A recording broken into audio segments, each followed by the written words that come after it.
بسم الله الرحمن الرحيم. الحمد لله وعلى بساط التنكير ووسائل التنوير وحسن التدبر بقول من بيده التدبير، فله الحمد والمنة. أرسل إلينا المصطفى هاديا وداعيا إلى الحق والجنة، فزكى به النفوس حتى صارت مطمئنة راضية مرضية. اللهم صل وسلم على سيدنا محمد سيد السادات وقدوة القادات، وعلى آله وصحبه وبارك وسلم أجمعين. قال الله تعالى: أعوذ بالله من الشيطان الرجيم، بسم الله الرحمن الرحيم. قال يا آدم أنبئهم بأسمائهم،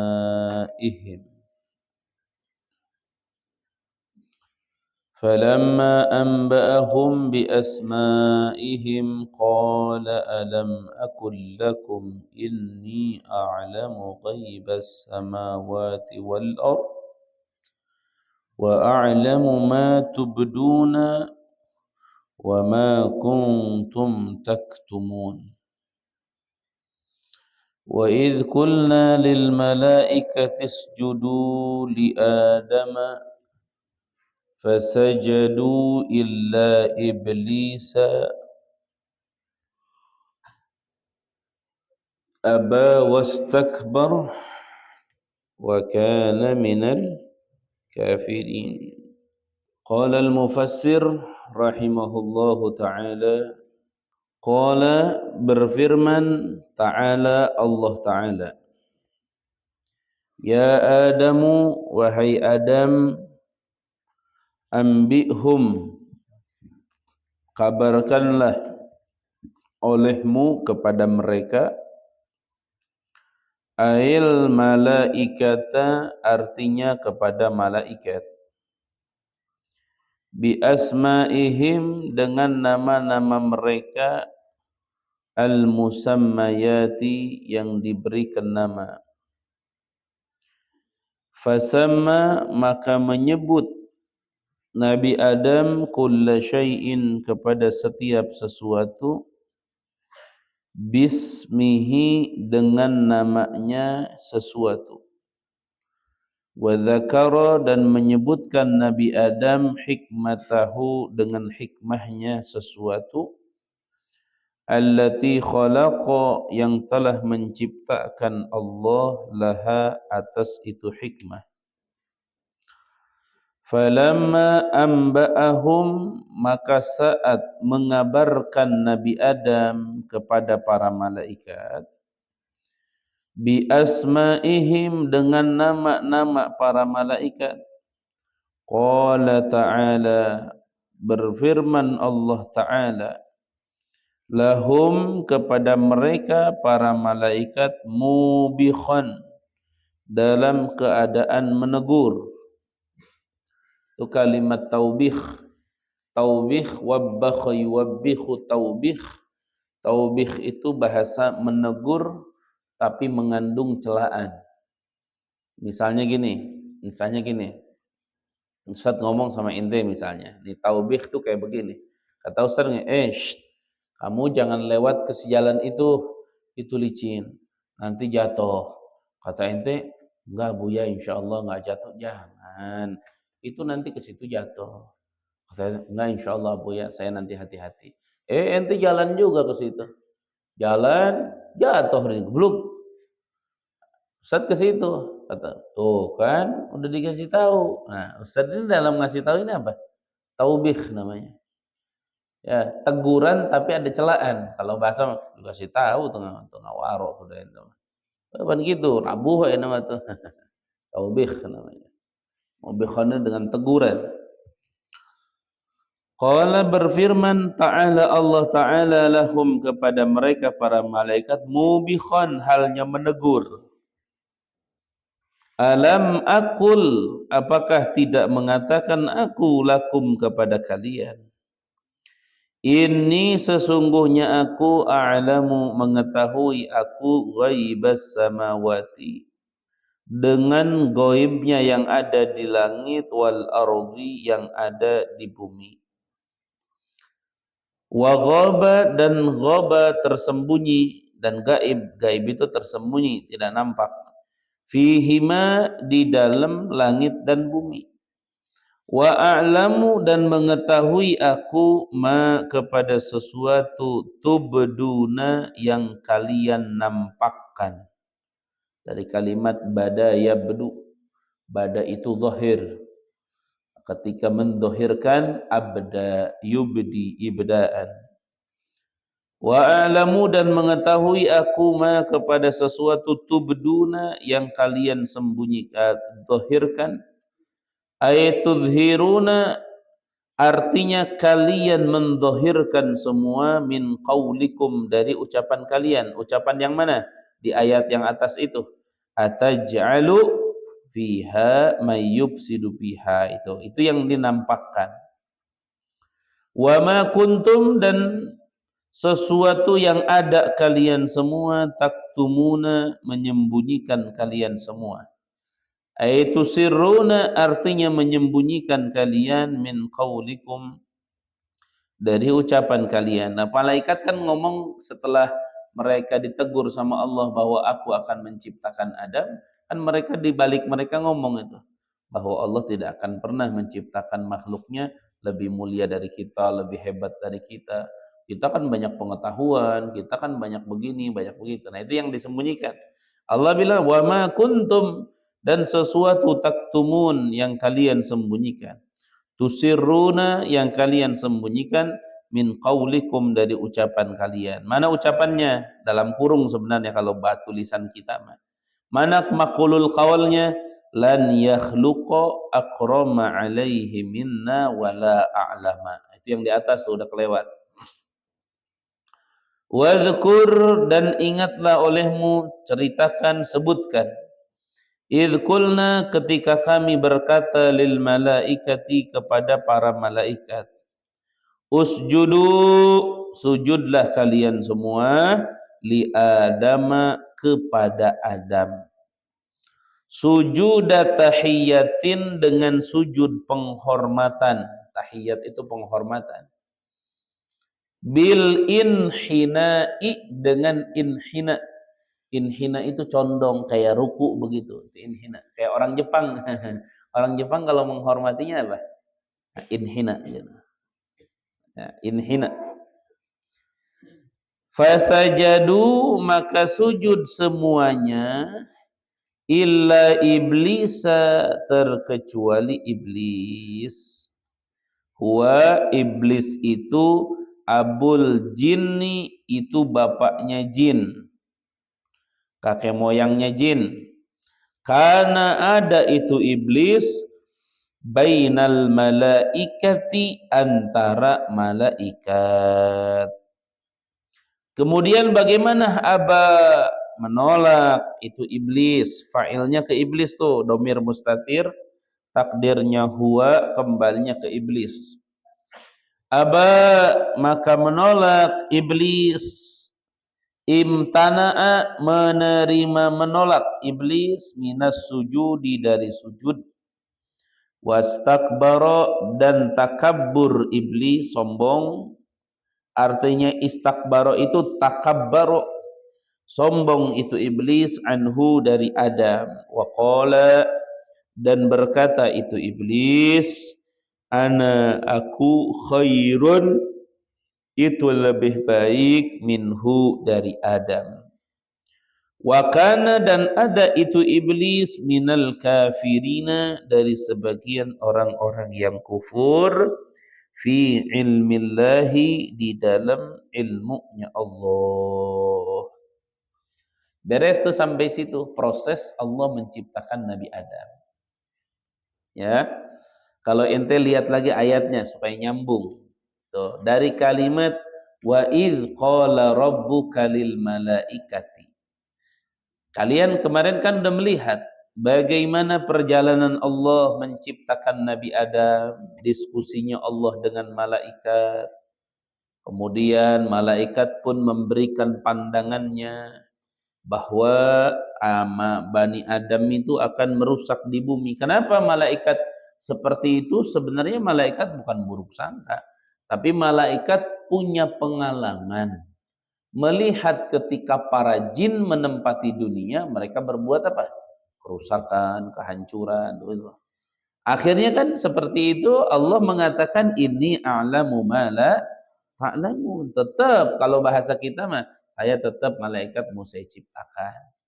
Kenapa mau saya ciptakan? Ya karena saya lebih tahu tentang sesuatu daripada kalian. Ini gini, Asma, dengerin. Dengerin, ini hal pentingnya nih, poin penting di sini yang kalian harus kalian pahami. Allah Subhanahu wa taala itu saat akan menciptakan langit, tidak ada Allah diskusi dengan malaikat. Saat menciptakan segala sesuatu, tidak ada diskusi dengan malaikat. Tapi saat Allah mau menciptakan Nabi Adam, barulah Allah diskusi. Allah berbicara dengan malaikat. Apakah Allah itu membutuhkan saran-saran dari malaikat ketika mau menciptakan Adam? Jawabannya tidak. Terus manfaatnya untuk apa? Allah ini berdialog, berbicara dengan para malaikat mau menciptakan Adam. Tujuannya adalah ingin mengajarkan kepada keturunan Adam tentang pentingnya membangun komunikasi. Harus ada komunikasi. Dan yang disangkakan malaikat itu bahwa Bani Adam akan mencucurkan darah, akan begini, akan begitu, dan seterusnya, itu benar akan terjadi apabila antara keturunan Adam itu tidak membangun komunikasi yang baik. Nih, Ustaz kasih contoh. Kasih contoh. Ketika ada pengurus masjid di sebuah masjid dapat uang keropak dan dia urus uang keropak itu dengan baik dan benar.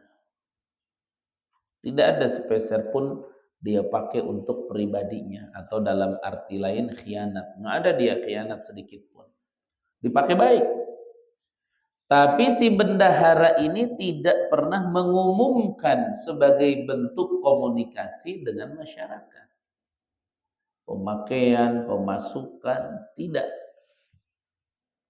Sekalipun bendahara ini akan benar menjalankannya, karena tidak membangun komunikasi yang baik, pasti akan muncul fitnah. Iya, bendahara beli sepeda baru buat anaknya, orang akan mengira itu duit apa? Duit keropak. Wah, duit keropak dipakai. Dia beli apapun akan ada sangkaan salah. Nah itu kenapa? Karena tidak dibangun komunikasi yang baik. Tapi kalau dibangun komunikasi yang baik, minggu ini ada berapa keropak sekian, dipakai sekian, ini sekian. Sekian. Karena data itu lengkap, maka bendahara kapanpun dia beli sesuatu, tidak akan muncul dari masyarakat tentang pembelian tersebut buruk sangka. Makanya harus membangun komunikasi yang baik. Kemudian setelah Allah memutuskan akan menciptakan Adam, malaikat itu kan ngomong, ya. Malaikat itu berbicara secara sembunyi-sembunyi, yang kalimat faqalu tuh. Di bawah kalimat inni a'lamu ma la ta'lamun ada faqalu lan yakhluqa rabbuna khalqan akrama alaihi minna wala a'lama lisabqina lahu wa ru'yatina ma lam yarah. Itu.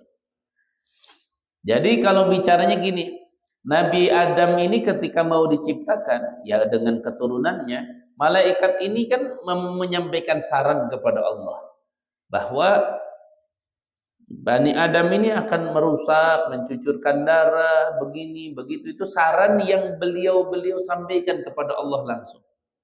Ada mereka ucapan yang mereka tidak berbicara di hadapan Allah. Mereka sembunyi ngomong tapi apa? Lan yakhluqa rabbuna akrama minna wala a'lama dan seterusnya. Maka ketika ucapan yang nampak dan ucapan yang tersembunyi, Allah Subhanahu wa taala katakan di ayat berikutnya setelah Allah menciptakan Adam dengan kecerdasannya. Mana ayatnya? Ini yang kita baca barusan. Mereka Allah berfirman apa? Qala ta'ala. Udah diterjemahkan barusan. Ya Adamu ambihum ayil malaikata bi asma'ihim al-musammayat. Fasamma kulla syai'in bismih wa dzakara hikmatahu allati khalaqalaha. Ketika Allah itu sudah menciptakan Adam, Allah mau memperlihatkan kecerdasan Adam di hadapan para malaikat. Apa? Anbihum. Ayo kamu kabarkan depan mereka. Ayo kamu ceritakan. Akhirnya Nabi Adam menyebutkan tentang malaikat. Malaikat begini, begini, tugas begini. Menyebutkan. Yang Allah ajarkan ilmu kepada Nabi Adam dipamerkan kalau bahasa kita atas perintah Allah di depan malaikat agar malaikat sadar bagaimana posisi Adam. Akhirnya apa? Falamma asma'ahum amba'ahum bi asma'ihim qala ta'ala lahum mubikhan. Apa kata Allah? Mubikh nih, celaan atau teguran. Apa? Alam aqul lakum inni a'lamu ghaibas samawati wal ardh. Apakah aku tidak mengatakan? Nah, itu namanya taubih. Taubih itu teguran atau celaan. Kayak tadi, ente udah jatuh. Kan Ustaz pasti ngomongnya, kan tadi Ustaz udah ngomong sama ente. Jangan lewat ke sini, ini licin. Kan begitu. Sama Allah pun. Allah bicara kepada malaikat dalam masalah taubih ini kepada malaikat. Apa? Alam aqul lakum. Apakah aku tidak berkata kepada kalian inni a'lamu ghaibas samawati wal ardh, sesungguhnya aku mengetahui tentang perkara gaib di langit dan di bumi, ma ghaba fihima, sesuatu yang tidak nampak di langit dan di bumi. Gaib. Nih dengerin. Shh, dengerin. Hey.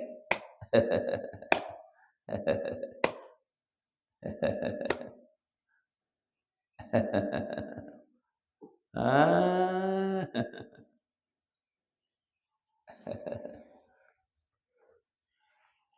Perhatikan. Shh. Perhatikan. Goib itu adalah sesuatu yang tidak terlihat. Itu namanya goib. Contoh seperti nyawa. Nyawa itu goib.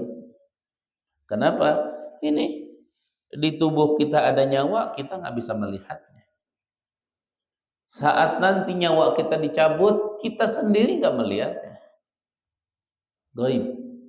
Nah, yang Ustadz mau sampaikan, perhatikan.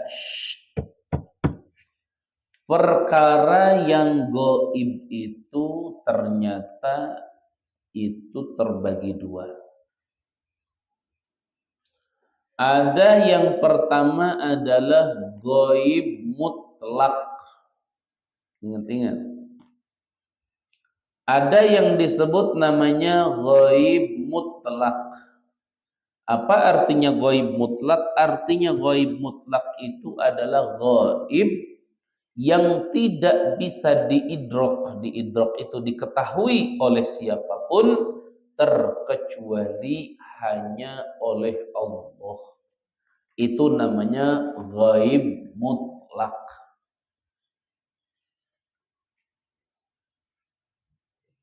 Makanya dalam Al-Quran di surat apa tuh lupa Ustaz. Itu Allah berfirman begini.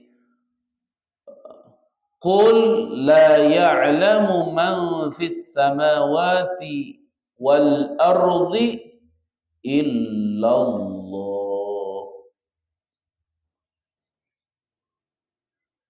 Apa? Qul la ya'lamu man fis samawati wal ardi biiznihi illallah ya. Jadi Allah Subhanahu wa taala di ayat yang lain mengatakan, wahai Nabi Muhammad, ucapkan kepada mereka bahwa tidak ada yang mengetahui sesuatu yang terjadi di bumi dan di langit illallah, terkecuali Gusti Allah. Ini yang disebut namanya ghaib mutlak. Jadi perkara gaib mutlak, artinya nggak ada yang tahu. Manusia itu nggak dikasih tahu sama Allah. Itulah seperti contoh misalnya dalam hadis riwayat Sayyidina Umar ketika malaikat Jibril mengatakan tentang kiamat. Qala ya Muhammad, matas sa'ah. Wahai Nabi Muhammad, kapan kiamat terjadi? Jawaban Nabi Muhammad apa?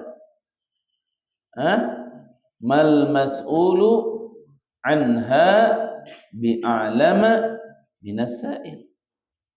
Tidak ada yang ditanya itu lebih tahu daripada yang nanya. Artinya yang ditanya nggak tahu apa-apa. Ketika yang bertanya tidak tahu, yang ditanya tidak tahu, berarti dua-duanya apa? Nggak tahu. Kenapa? Karena kiamat itu bagian daripada al-ghaib al-mutlaq. Sesuatu yang gaib yang Allah tidak ajarkan kepada siapapun sehingga dikatakan mutlak, hanya Allah yang tahu. Al-ghaib al-mutlaq. Kemudian yang kedua ada namanya al-ghaib an-nasabi. Al-ghaib an-nasabi. Al-ghaib an-nasabi ini adalah sesuatu yang gaib tapi nisbat. Artinya nisbat itu begini. Kadang-kadang ini perkara gaib bagi orang ini tapi tidak gaib bagi orang ini. Kalau bagi Allah semuanya nggak ada yang luput dari ilmu Allah. Allah tahu semuanya. Cuman kita sedang membahas gaib itu sendiri. Ternyata ada perkara gaib, namun perkara gaib itu nisbat. Artinya nisbat apa? Allah nampakkan perkara gaib kepada sebagian orang dan Allah tetap gaibkan bagi sebagian orang. Contoh misalnya gini, contoh. Surga gaib enggak? Gaib bagi kita. Tapi untuk Nabi Muhammad surga enggak gaib. Kenapa? Karena Allah pernah memperlihatkan surga kepada Nabi Muhammad. Berarti ini namanya gaib nisbat. Nisbatnya kepada kita gaib, tapi kepada Nabi tidak. Seperti contoh Sayyidina Umar ibn Khattab ketika khutbah melihat tentaranya akan diserbu dari belakang gunung, itu sahabat yang sedang ngumpul duduk nggak ada yang ngelihat ke sana. Sayyidina Umar bisa ngelihat, padahal jaraknya jauh. Ibaratnya dari sini ke Cianjur, gimana ngelihatnya coba? Sekarang Ustaz sama ente duduk di sini, bisa ngelihat nggak ke Cianjur? Artinya kan Cianjur gaib dari kita sekarang. Bisa ngelihat nggak Cianjur? Nggak bisa. Gaib Cianjur ini bagi kita, tapi bagi orang Cianjur gaib nggak? Enggak, orang nampak. Itu namanya gaib nisbat namanya. Seperti Sayyidina Umar melihat tentara, itu kelihatan. Berarti yang gaib bagi Sayyidina Umar itu nggak gaib, tapi itu gaib bagi sahabat yang lain. Itu namanya gaib nisbat disebutnya, nasabi. Jadi kalau gaib mutlak itu tidak ada yang tahu kecuali Allah. Kalau gaib nasabi itu adalah perkara-perkara gaib yang nisbat. Bagi sebagian itu gaib, bagi sebagian tidak. Begitu. Ya, coba begini. Begini. Dengerin. Ustadz misalnya di rumah bikin cilok. misalnya. Saya bikin apa ya? Bakso. Sama Ustadz ditaruh di dalamnya itu jagung. Ditutupin. Dibawa baksonya kemari. Santri, di dalam bakso ini kelihatan nggak ada apa? Kalian ngelihat apa enggak? Enggak. Goib nggak berarti yang di dalam itu? Goib, nggak kelihatan. Itu perkara goib.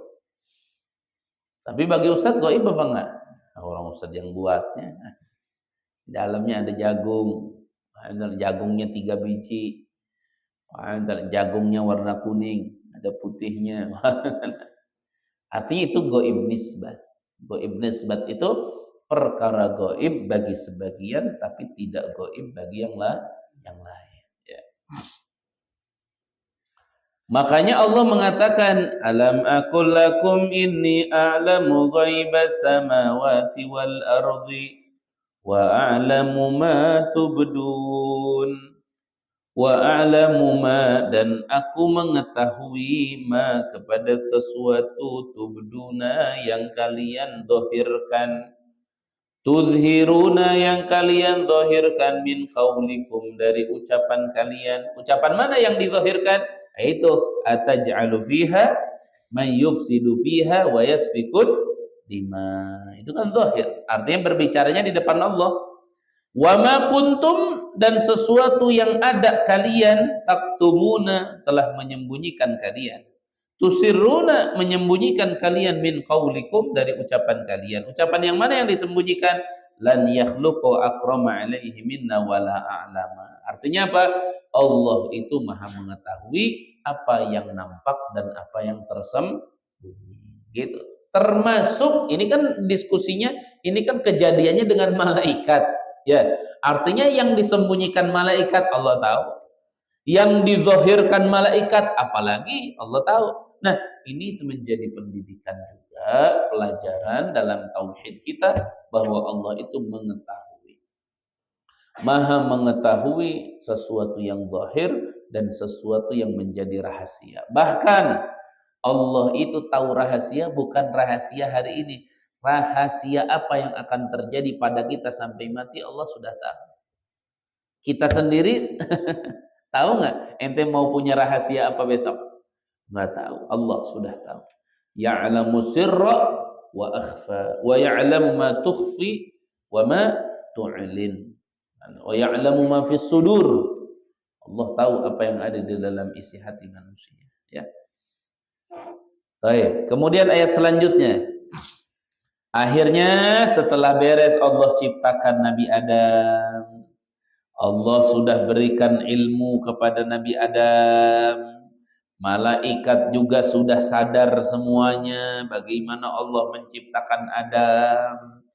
Akhirnya keluarlah sebuah perintah dari Allah agar para malaikat memberikan penghormatan. Adalah seperti kadang-kadang kan contoh begini, kita ke pondok ada tamu misalnya, ada tamu. Kan Ustaz selalu ngomong, ayo anak-anak, tuh ada tamu, hormati. Misalnya cium tangannya karena seorang ulama misal. Maka kalian itu menjalankan cium tangan kepada ulama tersebut yang datang, itu bentuk penghormatan untuk tamu tersebut dan bentuk ketaatan kepada guru. Begitu. Nah, sekarang Allah Subhanahu wa taala memerintahkan kepada para malaikat akhirnya untuk apa? Memberikan penghormatan kepada Nabi Adam. Setelah Allah membukakan bagaimana posisinya Nabi Adam di dalam segala hal yang Allah anugerahkan. Allah berfirman apa? Wadhkur, dan ingatlah olehmu, idh qulna, ketika berkata kami, lil malaikati, kepada malaikat, usjudu, sujudlah kalian semua, li Adama, kepada Adam, sujuda tahiyyatin, dengan sujud penghormatan, bil inhinai, dengan mencondongkan tubuh. Ini mencondongkan badan. Bukan sujud menaruh kening kayak kita, kemudian tangan kita ditaruh, enggak, penghormatan. Setelah itu bagaimana? Fasajadu, maka semuanya sujud. Illa iblisa, kecuali Iblis. Ini Allah nyuruh sujud kepada malaikat apa kepada iblis? Malaikat. Iblis nggak mau, ya kan nggak disuruh sama Allah. Oh, ini ada pembahasan. Pembahasan yang paling sulit apa? Iblis ini bagian dari malaikat. Cuman ketika dia membangkang, dia jadi iblis. Itu paling sulit karena pembahasannya panjang. Tapi yang paling gampang itu begini. Allah itu menyuruh kepada semua yang ada di situ, karena yang paling banyaknya malaikat, iblis cuma satu yang ada di situ, jadi iblis itu masuk dalam kategori malaikat. Santri, saya berikan penghormatan kepada ulama itu. Ternyata di antara kalian ada si Amr. Nah, Amr masuk nggak kategori santri ketika disuruh? Karena ada di antara kalian. Masuk. Walaupun dia masih santri palsu. Makanya di sini dikatakan lihatin, fasajadu maka sujud semuanya illa iblis terkecuali iblis. Siapa iblis? Wahwa iblis itu abul jinni, bapaknya jin, karena ada bapaknya jin si iblis bainal malaikati, antara para malaikat. Jadi ada. Tahu nggak? Iblis kalau mereka perempuannya melahirkan anak, itu satu kali lahir itu 1000 anak. Bayangin. Iblis melahirkan jin. Jin melahirkan syaitan. Syaitan melahirkan ifrit. Ifrit melahirkan nifrit. Jadi yang kecil-kecil. Jadi di kalangan setan itu ada ininya, ada apa namanya? Generasinya. Kalau untuk menggoda yang enggak berilmu, dikasih ifrit aja beres. Untuk menggoda yang berilmu, dikasih syaitan. Kalau sudah tidak mempan karena ilmunya terlalu tinggi, kedekatannya dengan Allah dahsyat, taqarrubnya kepada Allah luar biasa, maka jin yang turun tangan, bukan setan lagi. Enggak mempan juga dengan jin, turunlah iblis. Kalau sudah iblis juga tidak mampu untuk menaklukkan manusia tersebut, maka mereka binasa dan mereka merasa hancur karena manusia itu tidak bisa disesatkan. Dan yang paling sulit disesatkan oleh iblis, jin, dan tentaranya itu adalah orang-orang yang belajar ilmu. Itu. Kenapa? Karena disesatin ke sini, orang berilmu tahu, ini kerjaan setan nih. Ana suruh ngingat Allah begini-begini. Nggak ada. Kullu ma khatara bibalik wallahu bi khilafi dzalik. Setiap lintasan di dalam hati dan perasaan tentang Allah, maka sesungguhnya Allah itu tidak seperti yang ada di dalam lintasan itu. Orang berilmu paham, langsung a'udzubillahi minasyaitonirrajim. Ini mah dari siapa? Dari syaitan. Begitu. Ya, pahami ayatnya betul-betul. Kemudian setelah mereka tidak mau, alasannya kenapa? Mereka menolak, dia menolak. Imtana'a, menolak itu iblis minas sujudi, dari sujud. Wastakbaro, udah enggak mau, dia takabbaro anhu, dari Nabi Adam. Wa qala, dan berkata si iblis, aku khairun, lebih baik minhu, daripada iblis. Wa kana minal kafirin, dan adanya iblis itu minal kafirin, dari sebagian yang kufur fi ilmillahi, di dalam ilmunya Allah subhanahu wa ta'ala. Kufur. Makanya iblis diusir nggak? Iblis dikeluarin nggak? Dikeluar. Ya walaupun panjang lah. Ustaz tidak akan bahas hal-hal lain dulu, kita bahas sesuai ayatnya dulu. Masalah nanti si iblis ketika diusir minta kompensasi kepada Allah, minta keringanan, minta perjanjian, itu nanti aja di ayatnya nanti. Rabbi inni minal munzar, Rabbi anzirni ila yaumi yub'atsun. Qala innaka minal munzarin.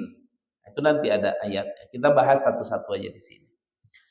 Akhirnya setelah beres nih Nabi Adam alaihissalam, dihormati oleh para malaikat, mereka memberikan penghormatan luar biasa.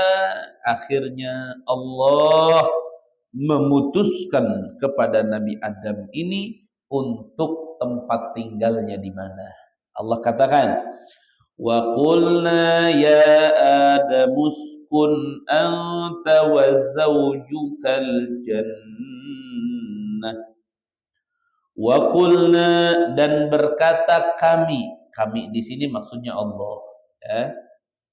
Ya Adamu, wahai Adam, uskun, tinggallah kamu. Perhatikan kalimatnya. Uskun ini kata dari kalimat sakinah. Kalau sudah kata-kata uskun, artinya duduklah, tinggallah dengan ketenangan, dengan sakinah. Makanya manusia-manusia itu ketika menikah yang selalu didoakan agar hidupnya apa? Sakinah. Nggak perlu pakai mawaddah sebenarnya, tapi nggak apa-apa pakai mawaddah, karena mawaddah ini buah daripada sakinah, seperti rahmah buah daripada mawaddah. Makanya manusia itu di dalam menjalani kehidupan rumah tangga, yang harus dia lakukan adalah bagaimana membangun sakinah dalam rumah tangga. Paham Yazid? Yazid paham nggak? Cara paling cepat Yazid membangun sakinah dalam rumah tangga apa? Beb. Cara paling cepat membangun sakinah dalam rumah tangga apa? Nggak tahu. Paling cepat ini. Hah? Payah. Paling cepat membangun sakinah dalam rumah tangga adalah carilah perempuan namanya sakinah.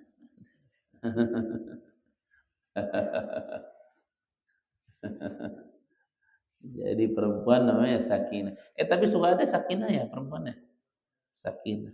Ada yang ditasgirkan. Sakinah itu gara-gara artinya tenang, hidup nyaman, dipakai nama akhir, pada sakinah itu bukan nama. Tapi suka dipakai nama sakinah. Perempuan yang hidupnya bahagia. Ada yang bahagianya kecil, ditasgirkan jadi apa? Sukainah. Ada. Sukainah. Ada. Kalau maskunah jarang ya. Ada nggak perempuan namanya maskunah? Pernah dengar itu? Yang diberikan hidup tenang. Ada nggak maskunah? Nggak ada ya. Soalnya nggak enak namanya maskunah. Panggilannya apa? Kunah. Kunah. Kalau lama jadi kunti.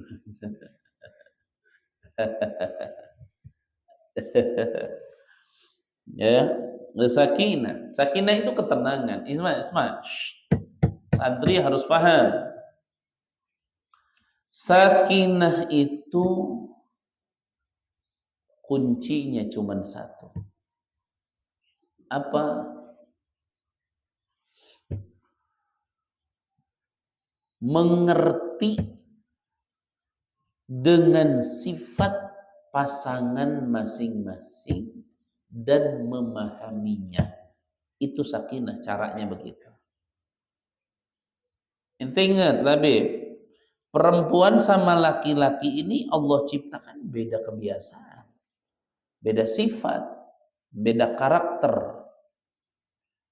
Maka ketika perempuan memahami karakter laki-laki, suaminya, dan laki-laki memahami karakter perempuan, dalam hal ini istrinya, maka akan terbangun sakinah. Orang kan selalu mudah-mudahan sakinah. Benar, tapi ajarin biar orang itu membangun sakinah. Contoh gini, bagaimana mungkin bisa dalam rumah tangga terbangun sakinah sementara istri dan suami masing-masing saling menuntut? Nggak akan bisa. Bukan saling menuntut, harusnya saling melakukan hak dan tanggung jawab. Begitu. Suami tanggung jawabnya dalam rumah tangga apa? Begini, jalankan dong. Perempuan dalam rumah tangga tanggung jawabnya apa? Ini jalankan dong. Kalau kata Nabi mah ibarat bahasa zaman sekarang, suami itu menteri luar negeri, perempuan itu menteri dalam negeri. Makanya Nabi pernah memanggil Siti Fatimah. Fatimah sini, Ali sini. Dikumpulin nih dua-duanya di rumah. Diajaklah ke arah luar. Akhirnya Nabi menunjuk, wahai Ali, dari pintu rumah ini keluar, itu menjadi tanggung jawabmu. Dari pintu rumah ini ke dalam, itu menjadi tanggung jawabmu, wahai Fatimah. Itu begitu, diatur. Kemudian yang paling penting adalah tadi, laki-laki memahami karakter dan sifat perempuan, dalam hal ini istri, juga sebaliknya istri memahami karakter dan sifat laki-laki. Karena beda lah, Beb. Coba lah, Beb, begini. Beb, begini. Beb, ente Beb, ente laki-laki nih Beb nih. Kalau terlalu diperhatikan sama, oh jangan ente kan mau mana ya, belum nikah. Maksudnya Ustadz Iman tuh. Udah Ustadz contohin aja dah. Laki-laki itu karakternya itu tidak senang diperhatikan. Perhatian, nggak senang laki-laki. Tapi perempuan itu senang diperhatikan, senang perhatian itu. Mau turun tangga, sayang hati-hati tangganya agak licin. Sini pegangin tangannya. Perempuan itu senang. Kalau laki-laki, istri sudah ada di bawah, laki-laki mau turun, kata istrinya, sayang hati-hati ya tangganya. Cicing lah ngomong wae. Sudah. Maksudnya emang begitu karakternya. Ini maksudnya untuk memahami dalam kata membangun sakinah. Itu karakternya begitu. Makanya laki-laki itu karakternya itu kepengen kenyang 3 perkara. 3 perkara ini cukup, laki-laki itu sudah sakinah. 3 perkara. Yang pertama, matanya mesti kenyang. Ini mata. Kasih haknya. Beres. Berarti perempuan itu di depan suami dandan yang benar, yang rapi, yang cakep. Makanya perempuan sekarang giliran cakep, kondangan. Giliran duduk di rumah, mirip apa begitu. Kan salah. Harusnya cakep di depan suami. Ibaratnya bentar mau mandi dulu. Kenapa? Ada suami, mandi. Ke undangan yuk, ayo. Belum mandi. Gak apa-apa lah ke undangan ini. Nah harusnya begitu. Tapi kenyataannya sekarang dibalik gak? Dibalik. Mandi dulu gak? Cuman suami biasa aja, so gak perlu mandi lah. Kondangan, tunggu dulu. Wah, mandi, gondol ini. Pada kondangan mau ngapain? Artinya dandannya itu buat siapa? Buat kondangan. Wah, kan enggak. Ini kenyangnya. Yang kedua, perut. Kenyangin perutnya, kasih makan yang benar. Yang terakhir, zakarnya, kemaluannya. Kasih haknya. Beres, Beb. 3 perkara ini cukup. Paham gak, Beb? Ini kalam-kalam akabir.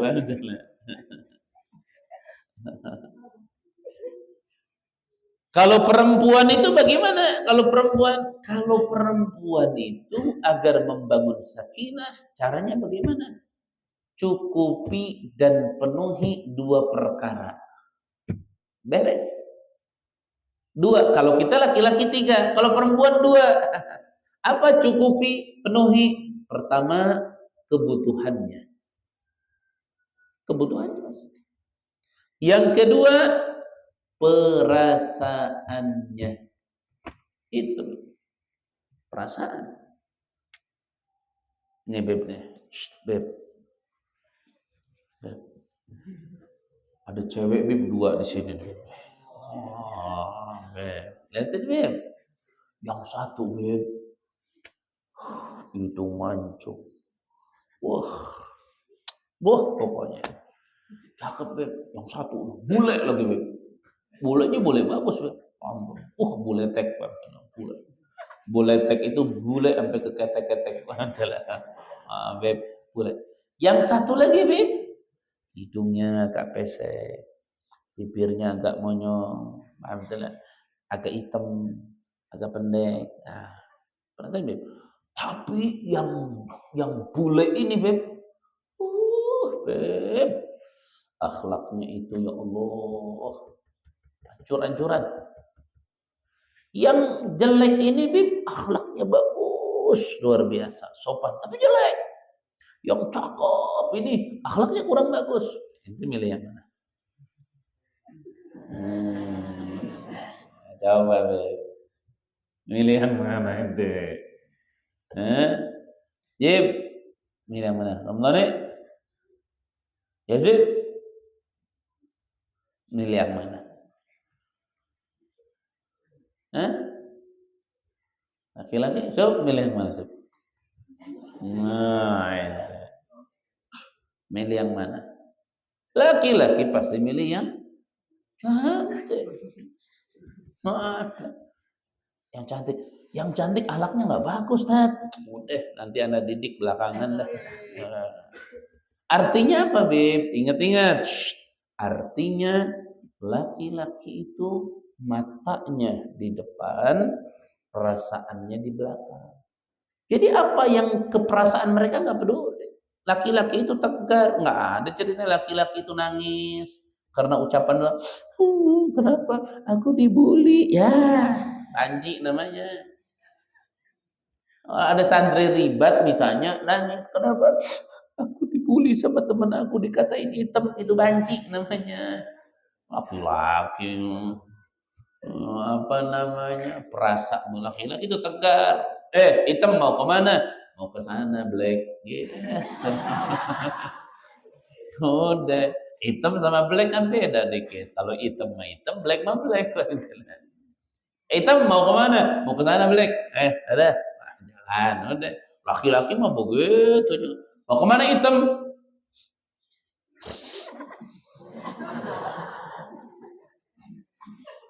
Kenapa akhi kok nangis?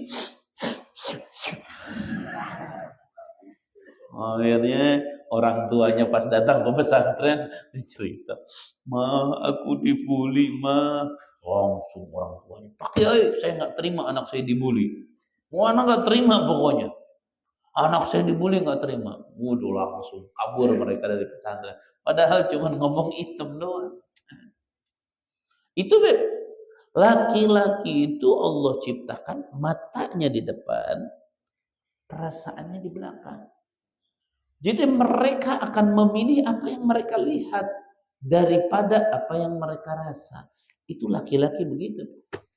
Jadi yang cakep tetap dipilih. Oh, ini ngomongnya cerewet toh, ngomongnya kasar loh. Ada nggak apa-apa, nanti anak bimbing nggak beres. Gitu. Tapi kalau perempuan beda. Perempuan itu akan lebih memilih laki-laki yang sederhana. Bahkan hidungnya pesek, bahkan kulitnya hitam. Sederhana. Namun laki-laki itu penuh dengan perhatian akan perasaan wanita. Dibandingkan laki-laki tampan, ganteng, tapi tidak punya perasaan. Nggak akan dipilih sama perempuan. Yang milih perempuan-perempuan seperti itu. Perempuan-perempuan yang sinting namanya. Nggak ada. Perempuan itu akan memilih apa yang menjadi perasaan. Makanya lihat. Laki-laki itu matanya di depan. Perasaan di belakang. Perempuan dibalik Cip, perasaan yang di depan, mata mereka di belakang. Makanya mereka memandang suaminya itu jarang mandi, kulitnya hitam, kumisnya gini. Tapi si laki-laki itu baik, perhatian, kata-katanya lembut, memberi sebelum diminta. Itu perempuan akan senang. Kenapa? Karena perasaannya ada di mana? Di depan. Nih. Ustaz kasih contoh gini, perhatikan. Ada seorang kakek-kakek, dia banyak duitnya, baik orangnya, peduli terhadap orang lain. Kakek-kakek aja. Ada perawan anak SMA, cakep, bagus, dibiayain sama si kakek-kakek ini. Dikasih motor, lulus SMA, dikuliahin sama si kakeknya. Pada saat kuliah, diperhatikan sama si kakek. Dikasih mobil, bensinnya dicukupin, handphonenya dikasih, pulsanya dikasih, uang jajan dikasih. Kata si kakek, kesian ini perempuan. Diperhatikan betul-betul.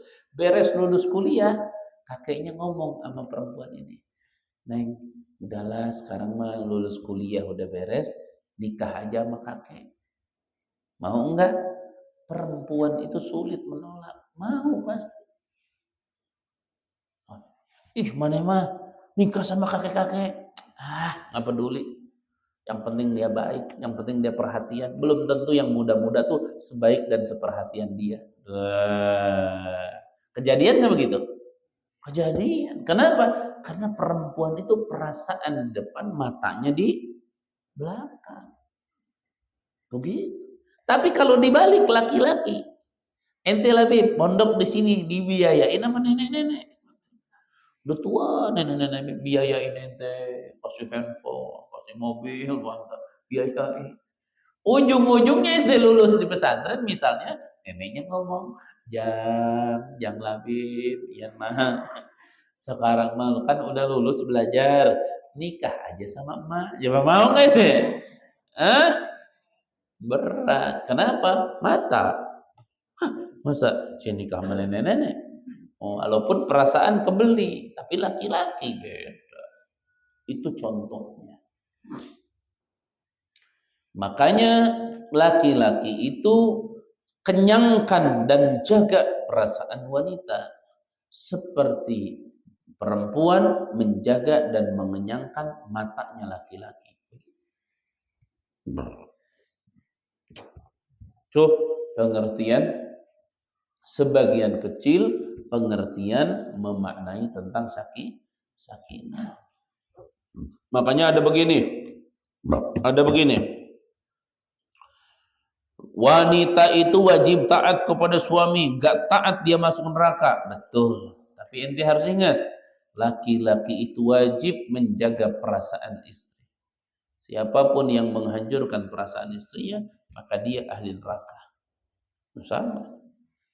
Jangan gegabah. Nah, sekarang apa nih?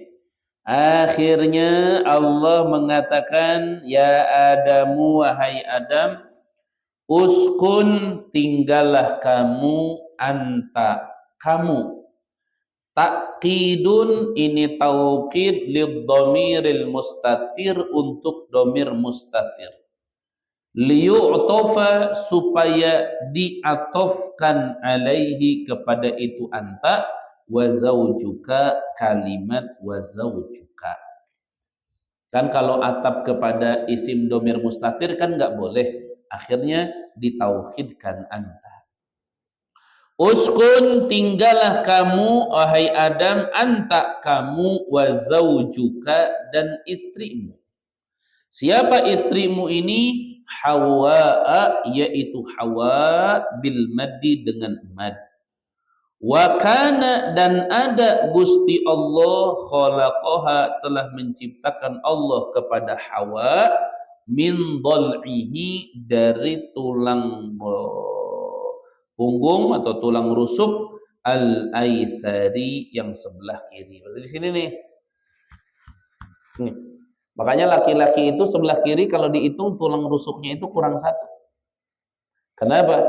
Karena Allah ciptakan tulang rusuknya itu untuk istrinya ke depan. Ente Beb, kalau dihitung kurang satu tuh Beb. Ada di mana? Nggak tahu. Apakah di luar? Apakah nggak tahu. Kapan akan ketemu tulang rusuk ente? Saat waktunya tiba.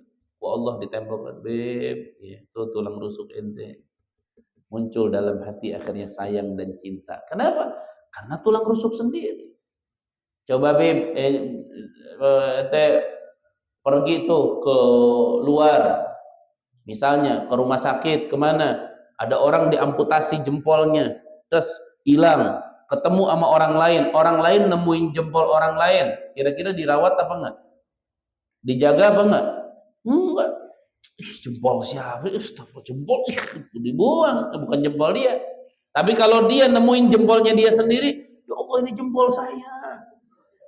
Ya Allah, dipeluk-peluk nggak? Dicium-cium nggak?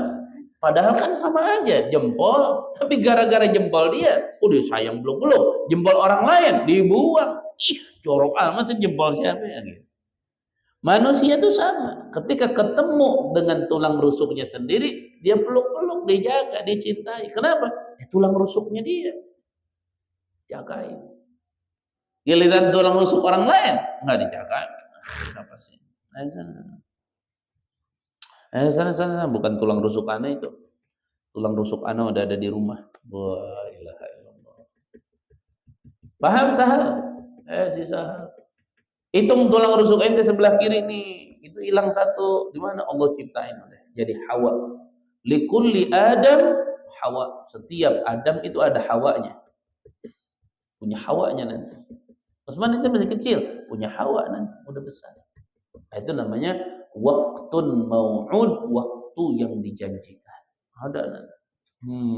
Apakah ketemunya nanti di jalan, di majlis, di masjid? Ibarat jodoh itu Yazid, jodoh itu ibarat warteg. Kenapa? Ikan yang jauh di lautan, sayur yang jauh di perkebunan, dengan padi yang dari pesawahan, tiba-tiba tanpa mereka sadari, diiringi dengan goresan takdir, mereka berkumpul dalam satu piring. Akhirnya menjadi sebuah kumpulan yang indah. Coba ente nasi doang indah nggak? Cuma lauk doang indah nggak? Mesti berjodoh dan berpasang-pasang. Ikan, nasi, dibumbui dengan sambal. Sambal tuh anak dan lain-lain. Sempurna. Apalagi anaknya kayak jengkol.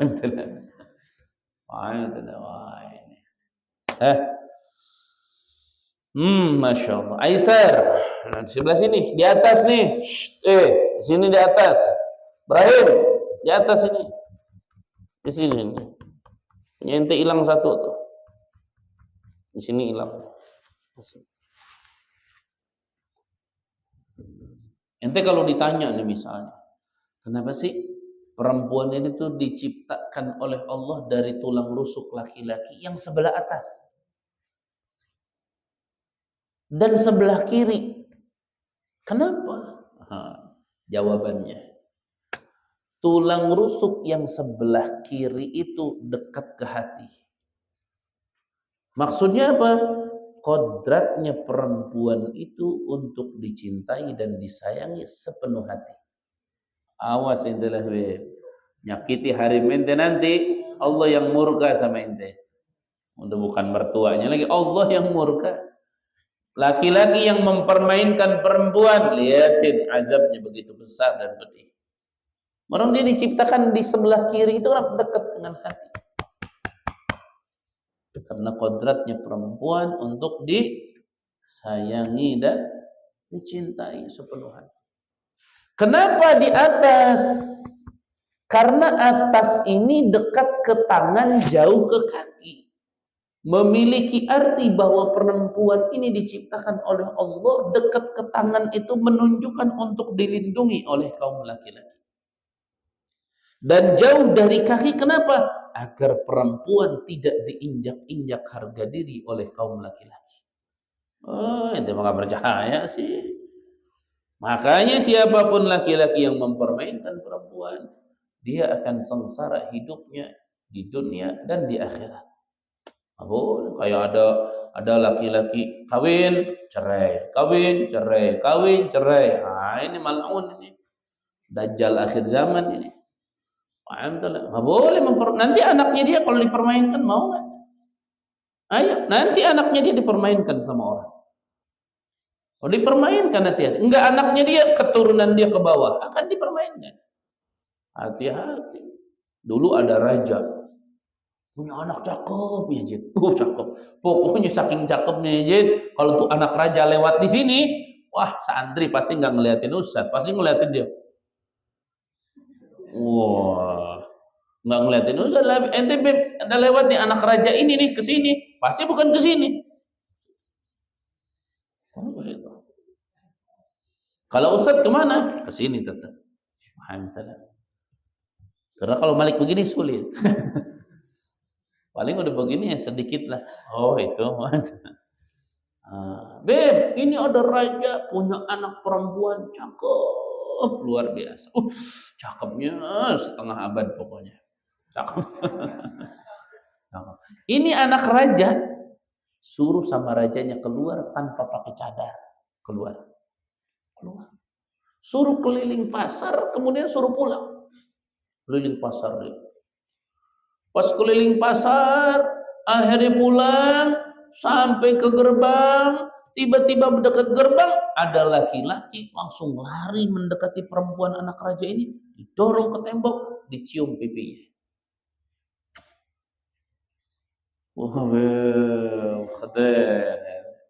Qublah. Dicium pipinya sekali. Perempuan ini marah. Akhirnya dia masuk ke dalam kerajaan. Bapaknya baru ketemu. Hah? Kenapa lari cepat-cepat? Ada apa nak? Coba kamu ceritakan pas kamu keluar. Ceritakan. Bapak, aku nih keluar, orang pada ngeliatin aku. Tiba-tiba di gerbang ada laki-laki dorongin aku, mencium pipiku. Saat perempuan yang ngomong mencium pipiku, rajanya yang langsung mengatakan alhamdulillah. Anaknya dicium pipinya, alhamdulillah. Anaknya malah ngomong, bapak kenapa alhamdulillah? Aku dizolimi sama laki-laki, alhamdulillah. Apa jawab bapaknya? Nah, maafin bapak. Bapak tuh dulu masih muda, pernah mencium pipi seorang wanita bukan mahram. Dan saat ini bapak sudah dibalas oleh Allah dengan ciuman pemuda itu kepada engkau. Maka bapak tidak akan ada hisab di yaumil qiyamah. Akan terjadi apapun yang dilakukan oleh laki-laki terhadap wanita lain, mempermainkan, membuat sedih dan lain-lain, dalam bahasa anak-anak muda sekarang pacaran, itu akan terjadi dan lebih kepada putri-putrinya dia saat dia memiliki keturunan. Loh, jangan salah. Ayo. Ini yang tukang mempermainkan perempuan, lihatin nanti. Dia punya anak dipermainin. Ada ceritanya. Permainkan. Makanya sakinah itu perlu. Ya Adam, wahai Adam, uskun tinggallah kamu anta engkau wa zaujuka dan istrimu al jannata di dalam surga. Wah, eta genah ya. Di surga suruh tinggal. Wa kula dan makanlah kamu kalian berdua minha dari surga. Akala makanlah kalian mereka berdua rogodan dengan apa? Leluasa. Wasi'an dengan leluasa, la hijra tidak ada larangan fihi di dalam makanan tersebut. Haitsu syi'tuma ketika kalian menginginkannya silahkan. Tapi apa? Wala taqraba dan jangan mendekati kalian berdua hadhihi syajarata kepada ini pohon bil akli dengan dimakan minha dari pohon. Wahia pohon tersebut al hintoh itu pohon gandum awil karomi atau pohon anggur au ghairihima atau selain dua pohon tersebut. Itu maksudnya nama pohon tersebut namanya apa? Kalau kita kan selalu namanya pohon khuldi, buah khuldi. Padahal buah khuldi itu bukan buah khuldi. Ada tafsir mengatakan itu pohon kurma, ada yang mengatakan anggur, ada yang mengatakan hinto, macam-macam. Intinya ada pohon yang dilarang. Gak boleh dimakan. Kalau dimakan bagaimana? Fatakuna maka akan ada kalian berdua, fatasiro maka jadi kalian berdua minadh-dhalimin dari sebagian orang-orang yang zalim, al-asina yang bermaksiat gitu. Jadi Nabi Adam dikasih keluasan tinggal di surga, namun ada satu pohon yang dilarang. Nanti kita akan lihat syaitan, iblis bagaimana merusak perjalanan Nabi Adam di dalam surga, insyaallah kita akan kaji di kesempatan lain ya. Intinya auladi barakallahu fikum ya, selalu murajaah, selalu mutalaah. Apa yang sudah dipelajari baca seperti tadi itu. Tadi baca kitab apa Beb sebelum wirid? Hah? Busal Karim. Alhamdulillah. Baru sampai bab air tadi ya? Hah? Mustaqarrihi wa mamarrihi itu. Air mutaghayyir. Air mutaghayyir itu baca terus.